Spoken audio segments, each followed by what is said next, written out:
finally have a fuel tank. So the last video when I was working on my buggy here, I started on a fuel tank. I cut out these nice dome pieces out of a propane tank for the ends of my fuel tank. I tried rolling up this piece of metal without a roller, and I wasn't being very successful at it. So I ended up taking it to a guy who actually had a roller, and he rolled this for me. So I was going to build one, which I probably still will build one, but I've been collecting parts to build one, and I just want to get stuff done instead of building a roller right now. So I've got a guy to roll this up for me, so I'm going to see what I can do with it now.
So I just have this guy tacked in place right now. He's gonna come back off. I just kind of was trying to get this thing as round as possible because it wasn't 100%, but it's still not 100%, but it's pretty close. If I don't point it out to people, no one will probably ever notice the difference. So what I did here now is that's basically gonna be a little baffle. This is 3 inches. I got 3 inches deep right there. And if you look at my existing oil tank, it is approximately 3 inches wide. So it should have, and this will be a little bit larger diameter than this is. So it's gonna hold the same amount. It'll actually hold a little bit more oil than this tank. And then the other side of the tank will be fuel. So it's gonna be a combination oil tank and fuel tank. So yeah, it's a little bit frustrating. I haven't done sheet metal work in a long time. It's a pain in the butt. Okay, let's go.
So that's my basic tank design. Obviously I still have to weld something over top of that hole there. I don't have any fuel line fittings or anything like that. I'm gonna have to make some bungs up, but I don't know if I'm gonna get to that today or not. But that's where we're at right now. There is a, oops, in here. This is two parts. Fuel's gonna go in here, oil's gonna go in there.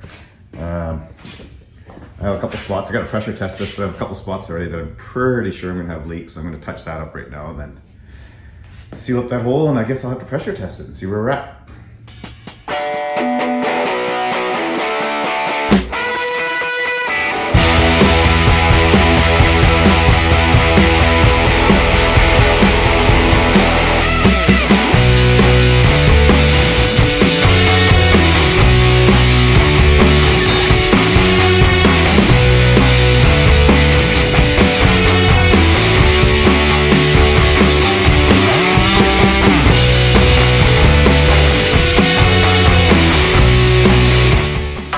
This little fuel tank today. It has been taking me forever to get this damn fuel tank done. I just have been busy with things, and I'll be honest, I've been a little bit unmotivated. But anyhow, working on it today. It is horrible Manitoba weather out there, so it's a good day to be in the garage and stay the heck out of what's outside right now.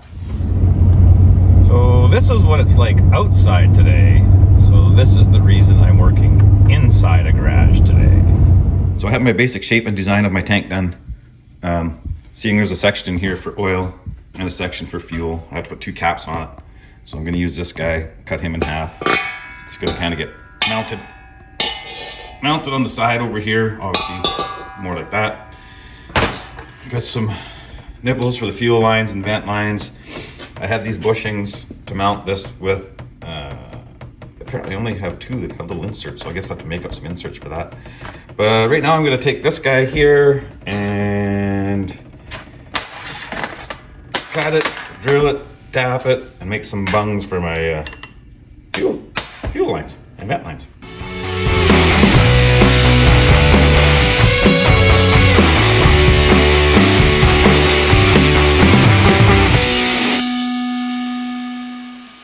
So we got wee Spinny pulled out of the corner here. Gonna try to get these bungs made up on here. Let's see how it goes.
So here I got one of my bungs made up from my tank.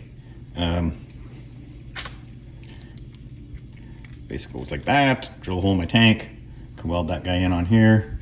And I got 1, 2, 3, 4, and 5.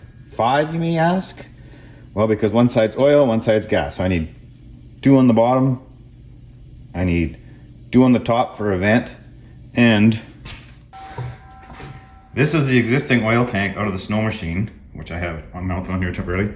It's got 2 oil lines on it. And I don't have a very good manual on this thing. It's really vague. I don't know if they're both feeds. I don't know why there'd be 2 feed lines or if one's a return. I'm not really sure.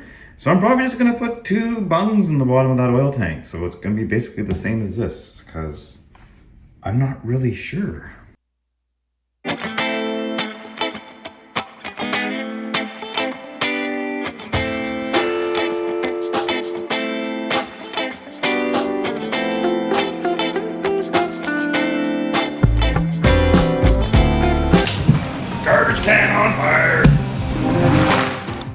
I'm just gonna make a quick tool here to pressure test the tank. If you build yourself a fuel tank, you're gonna wanna pressure test it to make sure there's no leaks. This is from Amazon. It's a low pressure gauge. About 3 PSI is all you need to test a fuel tank. You don't really wanna go more than that. You could potentially damage the tank. Any more than that is really not necessary. Again, this is just like a little T-fitting hardware store. Another little nipple hardware store. And a Schrader valve, which, like your valve stem kind of thing, Schrader valve, also come from Amazon.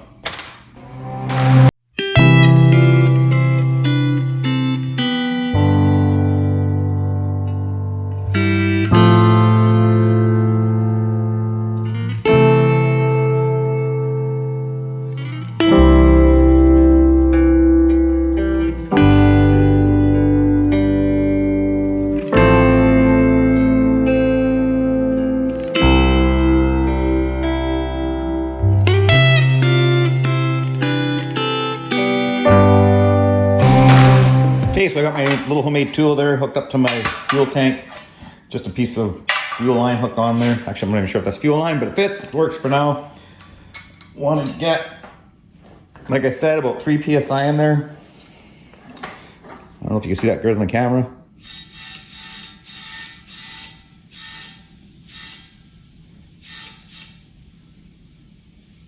Well, let's check to see if I have any leaks. Some soapy water.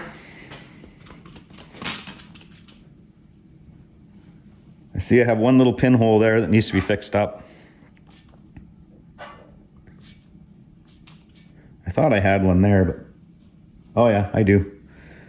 So there's 2 spots there that needs to be fixed up. So that's about it. Just go around with your soapy water, check for leaks.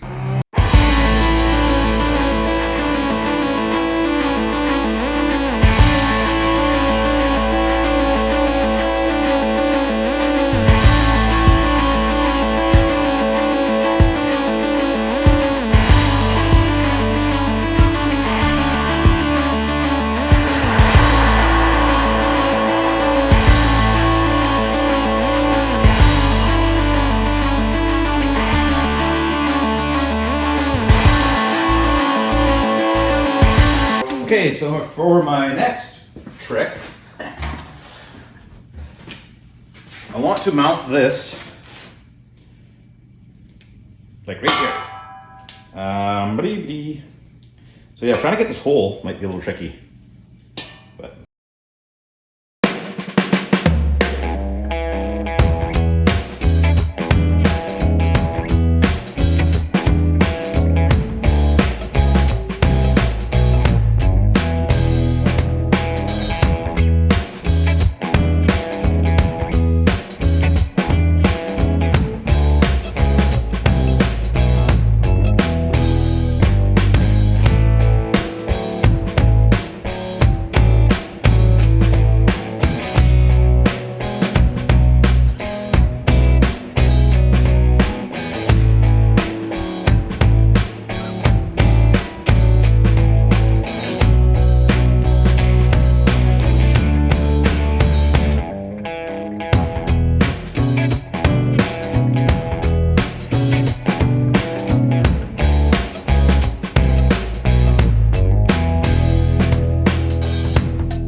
that oil tank and that fuel tank on there, I made this thing up out of just some scrap pieces to mount it on there easily, and didn't want to weld to the chassis, so I just used these little collars. This is the first project I've ever used these collars on. These things are like super handy for so many different things. Like they work so slick. I'm glad I tried those. Alrighty, it is time to get this fuel tank mounted on here. I have that nicely sitting on my daughter's snowboard. I'm thinking that's roughly the placement I want, so I gotta figure out how I'm gonna mount that guy on there and get him nice and secure.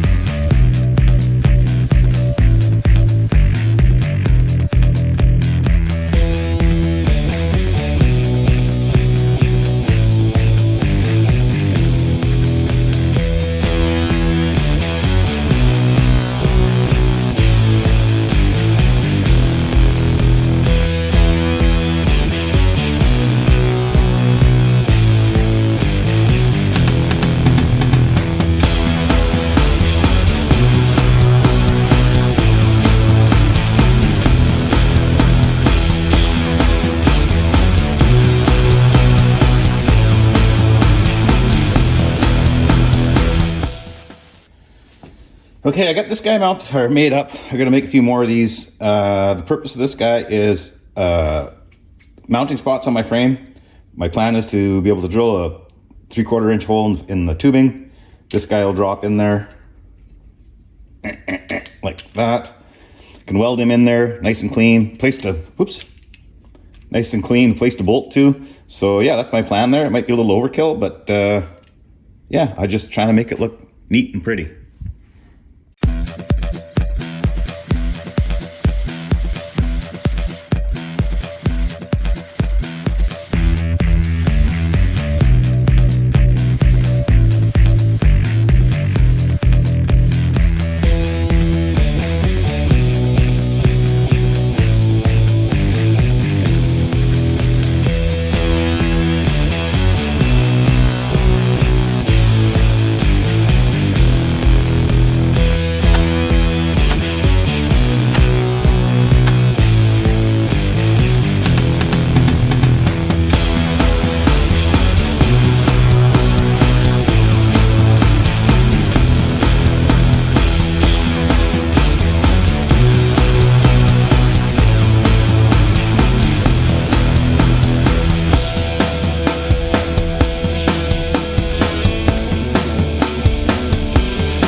Holy schmoly, we finally have a fuel tank on here.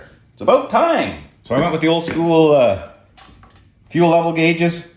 Just, yeah, kind of gives it that retro look. I like it. I still might end up adding another mount under here somewhere. Next episode here, I want to start like X-framing behind my head and doing some of the cross framing on this frame to get it finished off so we can get her painted. And once I do that, we'll see, I might put a extra mount in here just to, I mean, it's good and solid now, but I mean, when it's full of fuel, there's some weight to it. So we will see. I may still do that yet. So what you're saying is there's two parts of that fuel tank? Yeah, it's got 2 parts. Did I not mention that? Oh yeah, no, you mentioned it about 10 times. It was actually starting to get a little bit annoying. Oh, well, dementia does run in my family. Sorry about that. Oh really? I didn't know that. Sorry to hear about that. Sorry to hear what? The dementia. What about the dementia? Never mind. Thanks for watching. If you watched this far, hit the subscribe button. It doesn't cost you nothing. Give it a thumbs up. Take her easy. And have a good one.